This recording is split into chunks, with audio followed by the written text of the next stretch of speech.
समस्त को मोर जुहार जे माँ समले जे कौशल आशा करुचे समस्ते भल थे मुई भी बहुत बढ़िया अच्छे। इटा आम बाहर न प्रोग्राम जेनटा कि आमर अड्डा आड़े अच्छे अड्डा पाखे गार ना हूँ दुर्गा पाली तो सेंके आम जाऊँ आई प्रोग्रामटा एक्चुअली आम कनसर्ट टीम आड़ू जाऊँ आउ इनु अच्छन आमर रंगीला महाराज जेनटा कि आपण मैंने जानी से थे न तो फिलहाल इटा आम पहुँचिकिना पेंटिंग हे देलु आ महाराज भी बाहर न स्टेज के जीवार लगी देखी पारुथे इटा हूँ आम रंगीला महाराज जार संगे कि आम केते थर पूरा प्रोग्राम कलु न आ बहुत भल लागसी आउ सबुथुरु बढ़िया बेले रंगीला महाराज ही करसन हेन्दे भी मते तो सब महाराज के भल लागसी बाकी सब तो रंगीला महाराज के भल लागसी ताकर डायलॉग ताकर चाली सब भल लागसी। तो फिलहाल इटा पहुँची आलु आम दरबार आड़के तो चलुन देखमा आज प्रोग्राम केनता करी होछि जी।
मोर घोटा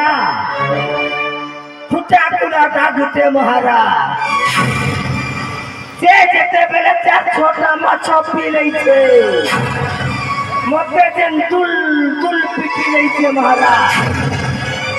तो पियो सही पड़ी गले फिर छोले गोला करे उठली प्लान पुना जबरदस्त चकरा के नहीं खाना खुदरा जल्दी करछो खाना कहबो जे जल्दी कहो आपन पर पुहनीर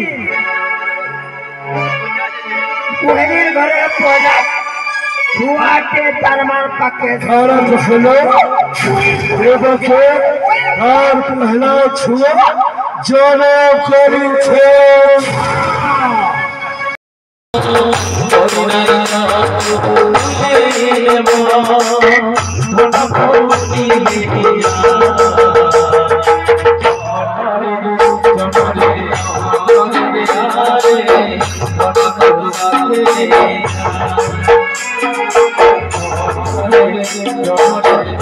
सो आमर दुईटा डांस परे फिर इटा आम गलु आमर चेंज करवा लगे क्या करना घुड़का लगी भी रेडी होवार अच्छे और जल्दी से चेंज करिकिना पले आसलु कंस दरबार पूरा माने जेनटा मूल जगह सेठाने आम ठिया और याडू ही आमको नाचते जीवार अच्छे। सो आमर घुड़का डांस भी सरीगला सो आई एम गोइंग टू आमर घर तो देखा नेक्स्ट ब्लॉग नुआ वीडियो रे रोचे फेर गोटे ब्लॉग रे आपण माने बहुत किछि देखि पारबे रोचे जोहार जय माँ समले जय कौशल जय कला।